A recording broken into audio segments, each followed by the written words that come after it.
अस्सलामुअलैकुम। आज की क्लास के अंदर हम एक्सप्लेन करेंगे Lewis concept of acid and bases with example and its limitations. Lewis theory of acid and base 1923. An acid is a substance that is capable of accepting an electron pair and base is a substance that is capable of donating an electron pair.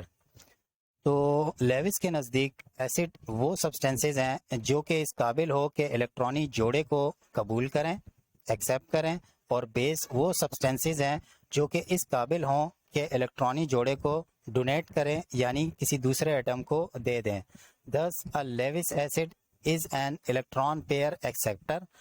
इसी तरह जो Lewis acid है वो electron pair का acceptor है और जो Lewis base है वो इलेक्ट्रॉन पेयर का डोनर है। इसको हम एक एग्जाम्पल की मदद से समझते हैं, फॉर्मेशन ऑफ हाइड्रोनियम आयन। अगर हम इस एग्जाम्पल की तरफ देखें तो हमारे पास जो वाटर H2O है जिसके अंदर ऑक्सीजन, जिसके लास्ट शेल के अंदर 6 इलेक्ट्रॉन होते हैं, जैसे कि 2 यहाँ पर हैं और इसके अलावा एक यहाँ पर इधर से इसके साथ बना रहा है, एक यहाँ बना रहा है 4 और 2 यहाँ। तो 2 लोन पेयर इसके पास मौजूद हैं। यहाँ 2 तो इसके कोवलेंट बॉन्ड बना रहे हैं हाइड्रोजन के साथ, यहाँ पर एक और यहाँ पर, बाकी ये जो 2 हैं 2 लोन पेयर ये हमारे पास मौजूद हैं। तो अब ये कैपेबल है डोनेट करने के, यानी ये अपना इलेक्ट्रॉन का जो पेयर है वो डोनेट कर सकता है। इसके बरक्स जो हमारे पास एक हाइड्रोजन का जो आयन है, प्रोटॉन है, अब इसको इलेक्ट्रॉनों की ज़रूरत है तो ये इलेक्ट्रॉनों को एक्सेप्ट कर सकता है, यानी ये इस इलेक्ट्रॉन के जोड़े को एक्सेप्ट कर सकता है। तो ये अगर इसको एक्सेप्ट करता है तो ये यहाँ से यहाँ आ जाएगा, तो ये कुछ इस शक्ल में हाइड्रोनियम आयन बन जाएगा और ये पॉजिटिव चार्ज इसके ऊपर आएगा जो कि ये शो करेगा कि इसमें एक प्रोटॉन बढ़ चुका है। तो देखते हैं the proton H positive is capable of accepting a pair of electron, कि ये जो H पॉजिटिव प्रोटॉन है ये इस काबिल है कि वो एक इलेक्ट्रॉनी जोड़े को कबूल करे।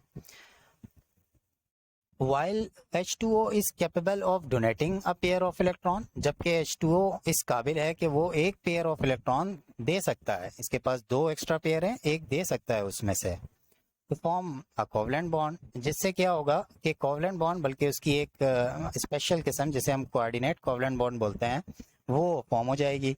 सो अकॉर्डिंग टू लेविस कंसेप्ट के मुताबिक क्या हो जाएगा कि जो H पॉजिटिव है वो लेविस एसिड कहलाएगा क्योंकि वो एक्सेप्ट कर रहा है इलेक्ट्रॉन पेयर को, and H2O is a Lewis base हो जाएगा क्योंकि वो डोनेट कर रहा है 2 इलेक्ट्रॉन, यानी एक इलेक्ट्रॉन पेयर को, जिसकी सूरत में ये हमारे पास हाइड्रोनियम आयन फॉर्म हो जाएगा।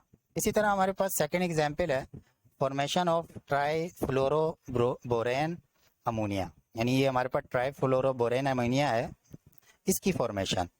तो अगर इसके अंदर हम देखें तो हमारे पास सबसे पहले अमोनिया NH3 है और N जो है ग्रुप 5A का एलिमेंट होता है, इसमें 5 इलेक्ट्रॉन होते हैं जिसमें से एक सिंगल कोवलेंट बॉन्ड इसके साथ, एक इसके साथ और एक इसके साथ, तो ये ट्रिपल कोवलेंट बॉन्ड बना देता है 3 इलेक्ट्रॉनों के जोड़े को म्यूचुअली शेयर करके।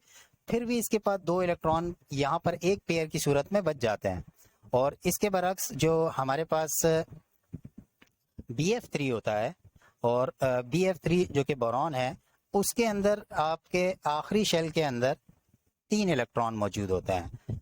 इसका एटॉमिक नंबर 5 होता है बोरॉन का, तो पहले इस शेल है उसमें 2 इलेक्ट्रॉन आ जाएंगे और दूसरे में 3, जो कि फ्लोरीन के साथ वो मिलकर ट्रिपल कोवलेंट बॉन्ड बना लेता है और अब इसके पास कोई भी इलेक्ट्रॉन मौजूद नहीं है।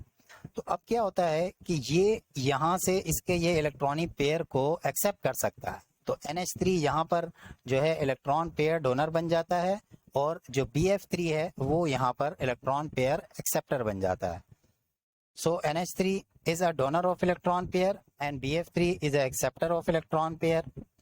So according to Lewis concept, NH3 is a Lewis base क्योंकि वो डोनेटिंग बन गया, डोनर बन गया, और BF3 is a Lewis acid क्योंकि वो एक्सेप्टर बन गया। तो ये यहाँ से आकर जस्ट यहाँ पर एक कोऑर्डिनेट कोवलेंट बॉन्ड बन जाएगा इस जगह पर और ये इसके साथ जुड़ जाता है और इसी तरीके से हमारे पास ट्राईफ्लोरोबोरेन अमोनिया की फॉर्मेशन हो जाती है। अब जो लेविस कॉन्सेप्ट है उसकी कुछ लिमिटेशन भी हैं और लिमिटेशन को डिस्कस करते हैं। It could not explain the release of energy during the formation of covalent bond.